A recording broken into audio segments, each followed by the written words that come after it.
آئین اور قانون کے بیچ پہ رہ کے کھیلا، اس کو ایک دم انہوں نے ایسے دکھایا کہ وہ پارٹی کوئی بڑی وائلنٹ پارٹی تھی. اور ان کی تقریریں سن لیں، ان کی بات چیت سن لیں کہ لگے گا ایسے کہ اس سے زیادہ کوئی خوفناک جماعت نہیں آئی.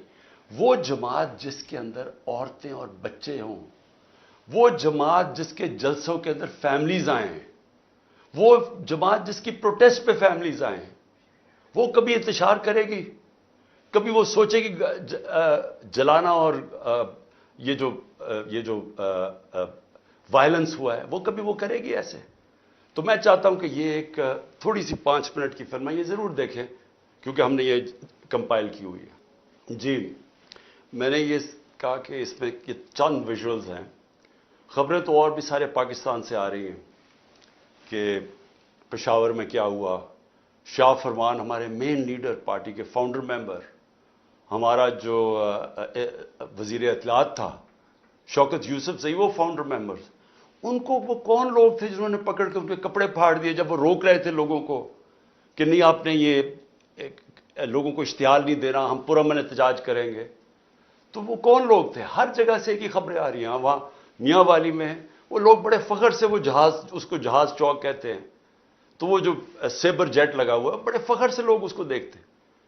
وہ ایم این اے جو ہمارے امجد علی خان ہیں، انہوں نے کہا میرے سامنے یہ لوگ آئے اور ان کے پاس کوئی چیز تھی کیونکہ وہ جل ہی نہیں سکتا تھا، وہ تو ایلومینیم تھا، انہوں نے کچھ کیا ان کے سامنے آ کے اس کو جلا دیا. تو اس کے اوپر بہت ضروری ہے، جس طرح ساری دنیا میں ایک انڈیپینڈنٹ انویسٹیگیشن ہوتی ہے. ہم کچھ نہیں اور چاہ رہے، ہم صرف چاہ رہے ہیں کہ انڈیپینڈنٹ انویسٹیگیشن کی جائے. اور میں آج جتنی مجھے انفارمیشن ہے، اور میری 27 سال کی پالیٹکس ہے، یعنی میں اس کو کہتا ہوں 27 سال کی انصاف کی تحریک کی جدوجہد ہے، جہاد ہے. میں یہ چاہتا ہوں کہ ایک جب بھی یہ انویسٹیگیشن ہوگی، میں ابھی آپ کے سامنے پیشن گوئی کرتا ہوں کہ نکلے گا کیا. مجھے پولیس سے بھی پکڑوا سکتے تھے، میں ہائی کورٹ، اسلام آباد ہائی کورٹ کی بلڈنگ سے باہر نکلتا، وہاں پولیس ہی پولیس تھی، وہ پولیس مجھے پکڑ لیتی. ہمارے پاس تو کوئی لوگ نہیں تھے، باہر بھی پکڑ سکتے تھے. کیا ضرورت پڑی تھی کہ میں وہاں بیٹھا ہوں، توڑ پھوڑ کر کے جس طرح اٹیک کیا رینجرز نے، جس طرح لوگوں کو مارا، وکیلوں کو مارا. وہ بیچارہ وہاں عملہ تھا، اس کے اندر جو بایو میٹرک ویریفیکیشن کا عملہ بیٹھا ہوا تھا، ان کی مشینیں تھیں، ان کو مارا، مشینیں توڑ دی. ہم کون تھے وہاں؟ کچھ دہشت گرد بیٹھے ہوئے تھے، مجھے مارا. اور پھر جس طرح پکڑ کے لے کے گئے، ساری دنیا میں جب اس کے امیجز آنے تھے تو کیا اس کا ری ایکشن نہیں آنا تھا؟ لیکن ری ایکشن شاہ محمود قریشی کہہ رہا ہے کہ پرامن احتجاج. اسد عمر جو ہمارے سیکرٹری جنرل ہے وہ کہہ رہے پرامن، یاسمین راشد کہہ رہی ہیں، اور وہ ادھر شاہ فرمان، ساری جگہ سے لیڈرشپ کہہ رہی ہے پرامن احتجاج. مجھے جیل میں ڈال دیتے ہیں، مجھے پتہ نہیں چلتا کیا ہوتا ہے. تو کیا یہ جن لوگوں نے یہ پلان کر کے، ریڈیو پاکستان کی بلڈنگ کیسے جل گئی؟ احتجاج تو کہیں اور ہو رہا تھا، ادھر کون پہنچ کے کس نے بلڈنگ جلا دی؟ سی سی ٹی وی کیمراز ہیں ادھر. وہ جو آدمی اشتعال دلوا رہا ہے لوگوں کو کور کمانڈر کے گھر کے باہر، اور جیسے ہی لوگ اندر جاتے ہیں خود بھاگ جاتا ہے. ان کے تو آپ نادرا کے ڈیٹا بیس میں آپ اس کو پتا چل سکتا ہے وہ کون آدمی تھا. تو کیا کوئی کسی قسم کی کوئی انویسٹیگیشن کے بغیر ایک ون سائیڈڈ کنٹرولڈ میڈیا کے اوپر پروپیگنڈا چل رہا ہے؟ مجھے پکڑا، انٹرنیٹ سروسز بند کی، سارے میڈیا کے اوپر کنٹرول کر لیا، اور کنٹرول میڈیا کے اوپر پہلے سے ون سائیڈڈ پروپیگنڈا چلنا شروع ہو گیا کہ پی ٹی آئی نے کتنا ظلم کیا. موقع ہی نہیں دیا ہمیں اپنا موقع پیش کرنے کے لیے، سب کو پکڑ کے جیلوں میں ڈال دیا. میں اکیلا جو سپریم کورٹ کے بعد جب مجھے رہا ہوتا ہوں، پہلے مجھے 3 گھنٹے اسلام آباد ہائی کورٹ کے اندر بند کر دیتے ہیں کہ جی راستہ ہی نہیں صاف. وہ اگر وہ رات کے 11 بجے میں وہاں سے نکلتا ہوں، حالانکہ فیصلہ 6 بجے آ گیا تھا، میں بیٹھا ہوا وہاں. اس کے بعد ہمارے لوگوں کو ہر کسی کو پکڑ لیتے ہیں. میں یہ سوال پوچھتا ہوں کہ کس دنیا میں ایسے ہوتا ہے کہ ساری سینئر لیڈرشپ کو پکڑ لیا؟ وہ بھی جو لوگ کہہ رہے تھے کہ پرامن احتجاج ہونا چاہیے، ان کو بھی پکڑ لیا.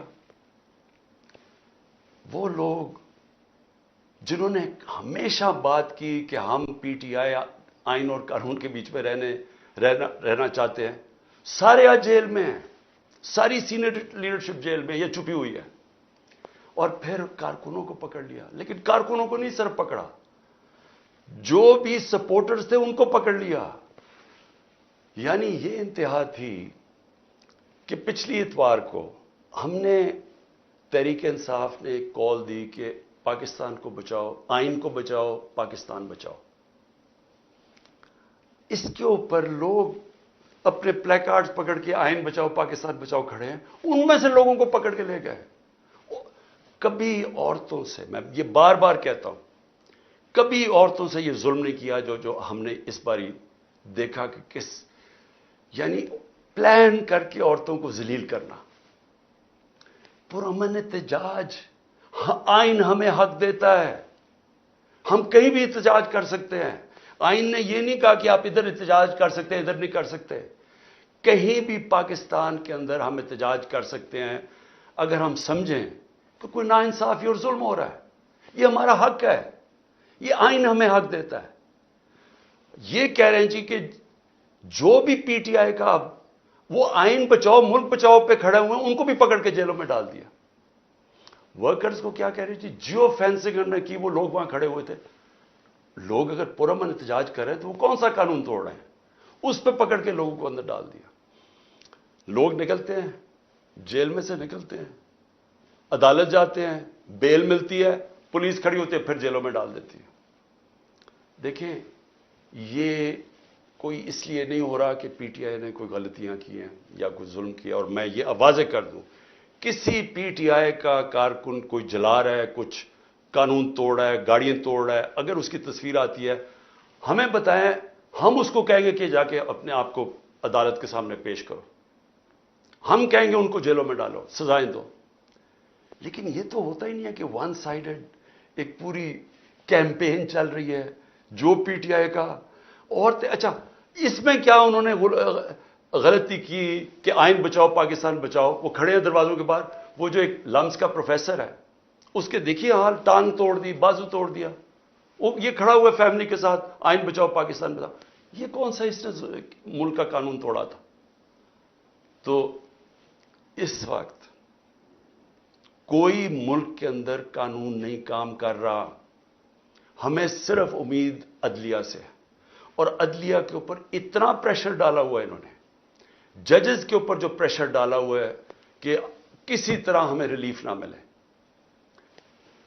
دیکھیں ہوگا کیا، ذرا آگے کا میں آپ سوچتا ہوں نا، میں ایز اے پاکستانی سوچتا ہوں. اگر تو مجھے کوئی یہ بتا دے، ہماری یہ پی ڈی ایم کی ساری جماعتیں بتا دیں، ہماری اسٹیبلشمنٹ بتا دیں مجھے کہ جی ہمیں یہ بتائیں کہ اگر اب آپ نے ہمارے جو 2 الیکشنز جو ہونے چاہیے تھے 14 مئی کو، ایک پنجاب کا اور اس کے بعد پختونخوا کا، پاکستان کا آئین توڑا گیا ہے، آئین ٹوٹ گیا پاکستان کا، انہوں نے الیکشن نہیں کروایا، یہ کیئر ٹیکر گورنمنٹ اب غیر قانونی بن چکی ہیں، ان کے سارے آرڈرز انلیگل ہیں. تو غیر آئینی تو ہو گیا کام، نظریہ ضرورت پہ تو چل رہا ہے پاکستان، اب آئین سے تو ہٹ چکا ہے. تو مجھے یہ بتا دیں کہ یہ ہمیں کہہ رہے تھے کہ جسٹس صاحب نے کہا کہ نیگوشیٹ کرو ان سے، ہم نے بات چیت شروع کی. وہ کہہ رہے جی جب الیکشن ہوں گے، سپٹمبر کے اندر الیکشن ہوں گے. تو ہم نے کہا کہ آپ نے سپٹمبر میں کروانا ہے، اکتوبر میں کروانا ہے، وہ آپ کا رائٹ ہے، فیڈرل گورنمنٹ میں آپ ہیں. لیکن ہمارا رائٹ تھا پروونسز میں، نہیں پروونسز میں بھی ہم نے کروانا. اب میں یہ پوچھنا چاہتا ہوں ان سے ہم نیگوشیٹ کیا کریں؟ کیونکہ یہ نیگوشیٹ کرنا ہی نہیں چاہتے، کیونکہ یہ چاہتے ہی نہیں تحریک انصاف کے خلاف الیکشن لڑا جائے. ان کو پتہ ہے الیکشنز میں انہوں نے ہار جانا ہے. سو یہ جو سارا سازش ہو رہی ہے، یہ ہو ہی ایک وجہ سے رہی ہے کہ تحریک انصاف الیکشن لڑنے کے قابل ہی نہ رہے. اور پھر یہ اپنی طرح جب یہ سمجھے کہ پی ٹی آئی اب بالکل دب چکی ہے، تب یہ الیکشن کروا کے جیت جائے اور پھر واپس آ جائے. تو اسٹیبلشمنٹ سے بھی میں پوچھتا ہوں کہ اس سے ملک کو کیا فائدہ ہے؟ چلے میں مان گیا پی ڈی ایم آگی، وہ تو ابھی بھی بیٹھی ہوئی ہے، لیکن پاکستان کو